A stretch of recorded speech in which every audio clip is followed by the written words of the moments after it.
excitement here in Tottenham. Nasu being brought back on the far end, and they can pace off first up. Yeah, with the two right-handers, he might feel a little bit more comfortable. Not that he needs to. His third over, one of which was in the power play, and has only conceded 4. So it's been exceptional stuff from him.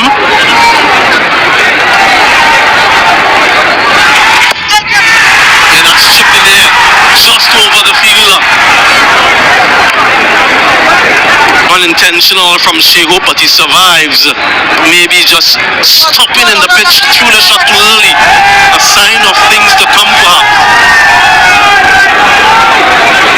We had a look at the surface. Gripping a bit, bouncing with extra. Seen some green tint all over the surface, but it's not constant, it's not even. And it's quite dry and very mosaic. So beneath that green tinge, if you see the explosion of the surface here, it's because of how dry it is. Yeah, just there, it's very, very dry. So expect it to be slow and expect it to turn even with that green tinge. That delivery I was mentioning, our prayers and thoughts with the people back in Jamaica and that imminent threat of Hurricane Melissa. Hopefully they don't get a direct hit and things work out. Catches the call, but it's launched it up the runway as Shane Hobb. It is a maximum. It's a rocket 6. Yeah, in the slot, not using the surface too full on that occasion, allowing Shea Hope to get under it. There was an explosion again, but because of the length, he's able to connect and connect nicely. Third 6 of the innings. Oh, quicker delivery, keeping low as well. Somehow dealt with it. Halfway through the innings, it's 70 for 1. It's time for the players to hydrate.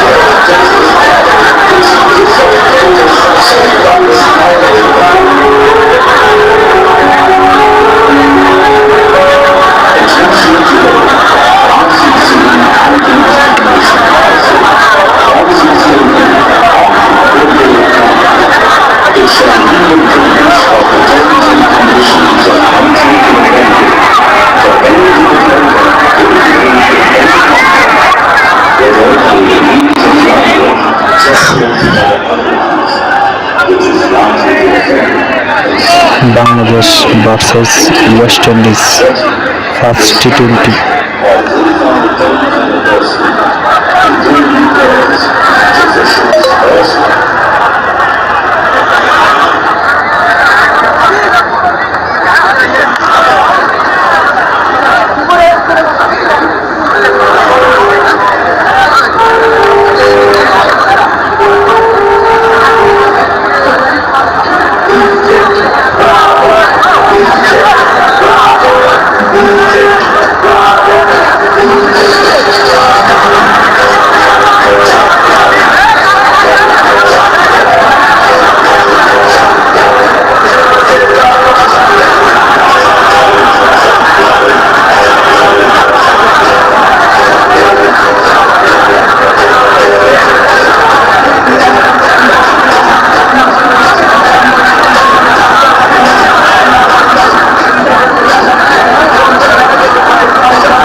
Second half will be starting this first game of the Dutch Bangla Bank T20 International. Athanasi is back in the hunt, but it's been a good start, particularly King, 23 of 25.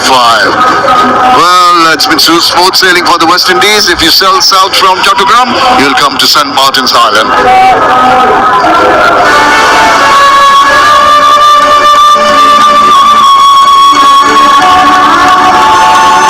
Here, nature teaches us to care, to protect what gives us life.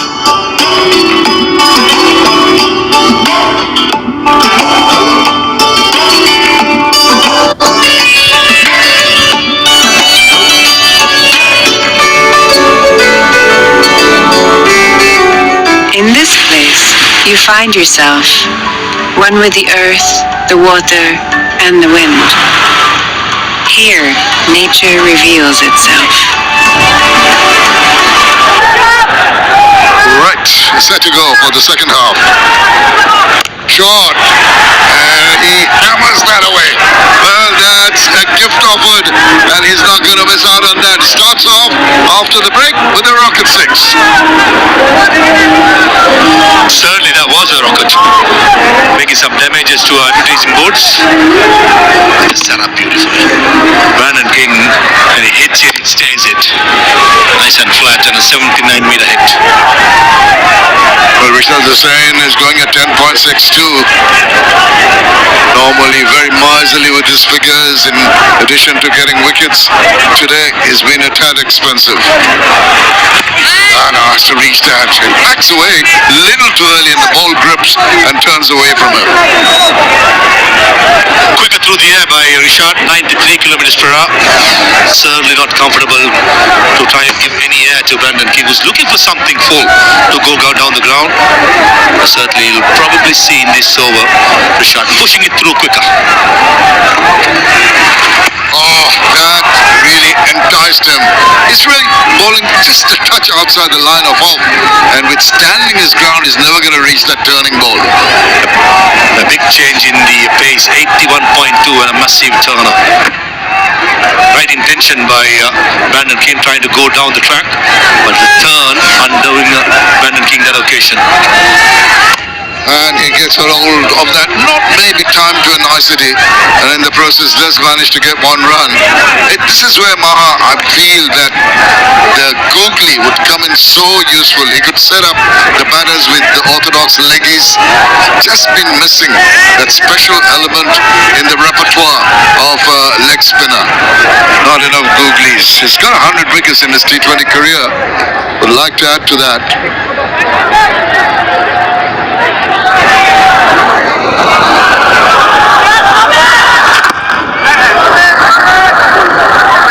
And also looking at the batting order of West Indies, batting up to number 9, even Akil Hussain was in super form. I reckon now one of these players, ideally Brandon King, got to press on the accelerator.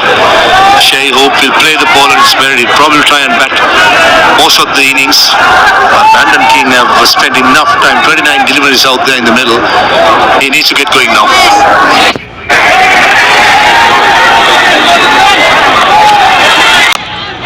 Once again, just giving that ball some air. This time around, finds the fielder and just restrict that to one run. 9 from that over, 79 for 1.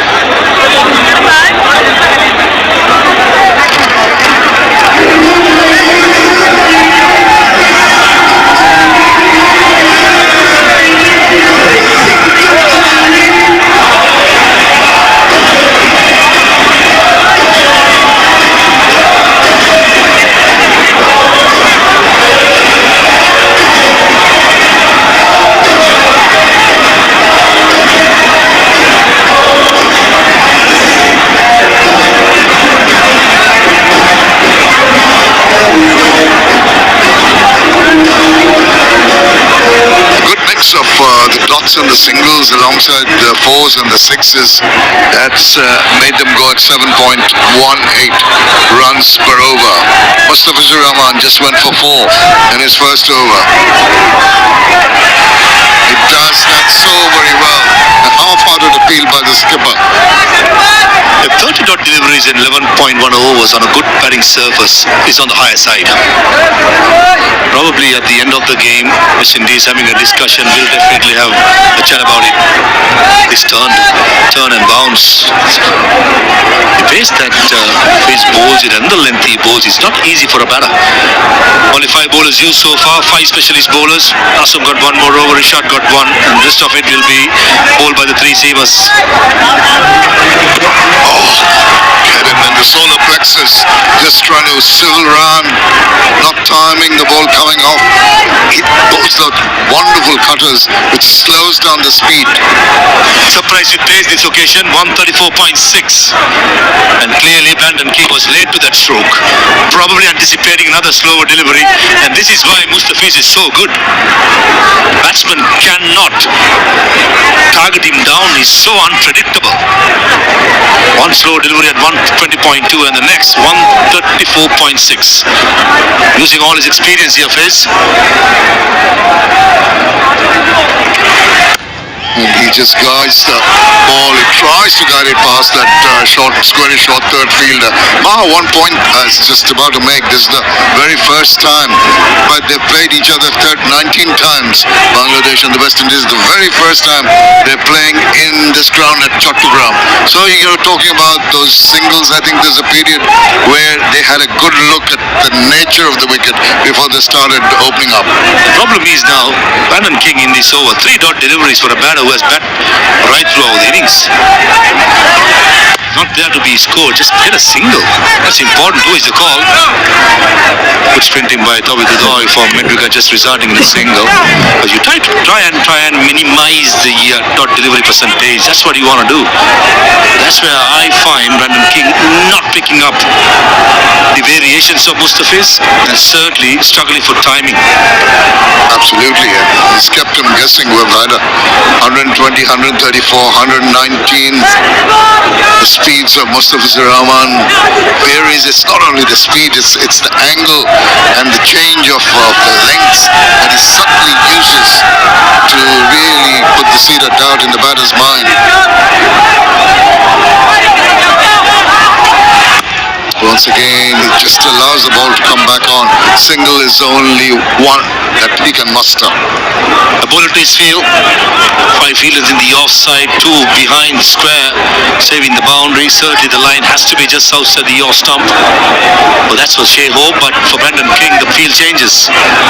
Second field at deep cow point comes into short cow point, and the mid-on drops back to long on. So the line probably will be much more straighter for Brandon King. Certainly, I think this is where Fiz and Liton Kumar does, using all the experience for different batters, different fields, and different lines of attack as well. Excellent so far by Mustafiz. Very noticeable. The 30-yard circle fielders are on the circle. Now Apesh just past the infield, and the boundary riders, you saw him coming in with Brandon King. They're all on the boundary. 12 overs done, 82 for 1.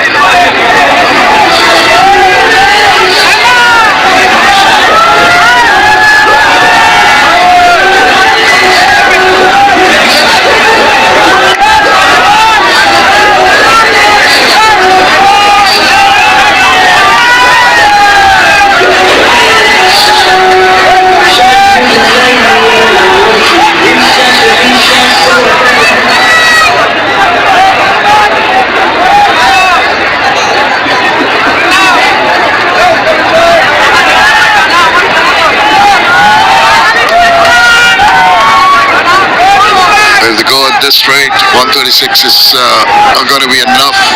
146, 150 is the least that they should be targeting.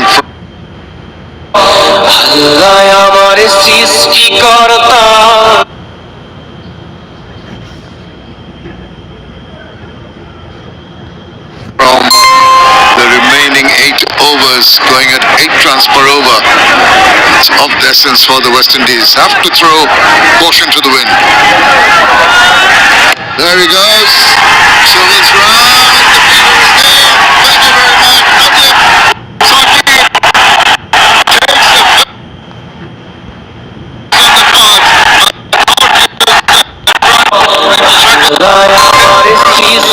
on the card. সবার কাছে প্রিয় তিনি তিনি আমার দুনিয়া করব সব আল্লাহর ইবাদত দুনিয়া আল্লাহর ইবাদত Takes a good catch. He's calling. In his